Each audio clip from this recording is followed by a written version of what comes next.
서울대의 50대 청소노동자가 일터에서 숨진 사건이 발생한 가운데 유족과 노동조합 측은 관리자 측이 고인을 포함한 노동자들에게 업무와 관련 없는 영어 한자 시험을 강요하는 등의 방법으로 모욕감을 줬다고 주장했습니다.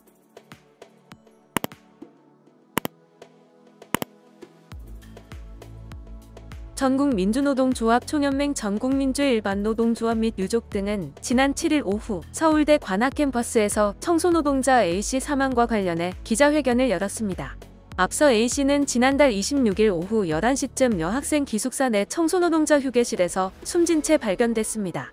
A씨는 사망 당일 퇴근 시간이 지났음에도 귀가하지 않고 연락도 되지 않아 가족들이 경찰에 신고했으나 경찰 관계자는 현장에서 극단적 선택이나 타살의 정황은 발견되지 않았다라고 밝혔습니다.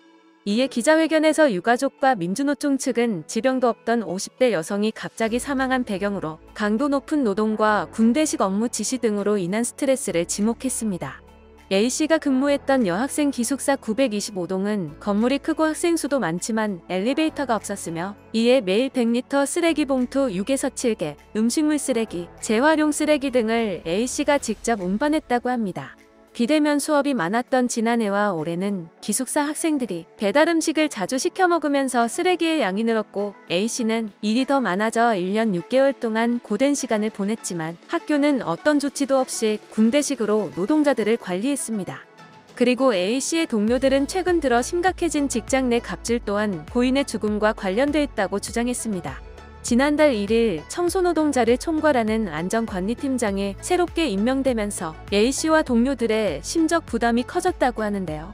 이들에 따르면 팀장은 매주 수요일 청소노동자 회의를 열면서 남성 노동자들에게는 정장을 입을 것을, 여성 노동자들에게는 예쁘고 단정한 복장을 갖출 것을 요구한 것으로 알려졌습니다. 제대로 된 복장을 갖추지 않으면 대놓고 모욕하고 볼펜과 메모지를 가져오지 않은 노동자들에게는 인사점수를 감점하며 갑질을 했다는 주장도 제기됐습니다. 또한 청소노동자를 예고 없이 모아 시험을 쳤으며 시험의 내용은 기숙사 준공 연도를 묻거나 관악 학생 생활관을 영어로 써보게 하는 등 업무와 무관한 내용이었다고 합니다. A씨의 남편 B씨는 기자회견에서 아내를 이 땅에서 다시는 볼 수 없지만 제 아내의 동료들이 이런 기막힌 환경에서 일을 해야 한다면 출근하는 가족의 뒷모습이 마지막이 돼서는 안 된다는 마음으로 이 자리에 섰다라며 학교는 근로자들의 건강을 챙기고 노사협력으로 대우받는 직장이 될 수 있도록 해달라고 촉구했습니다. 이와 함께 유족과 노조 측은 서울대 측의 진상규명 위한 산재 공동조사단 구성, 강압적인 군대식 인사관리 방식 개선, 노동환경 개선 위한 협의체 구성 등을 요구했습니다.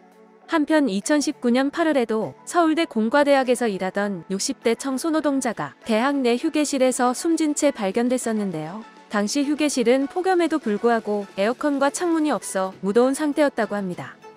영상을 시청해주셔서 감사합니다. 여러분의 좋아요와 구독은 큰 힘이 됩니다. 지금까지 뉴스킹이었습니다.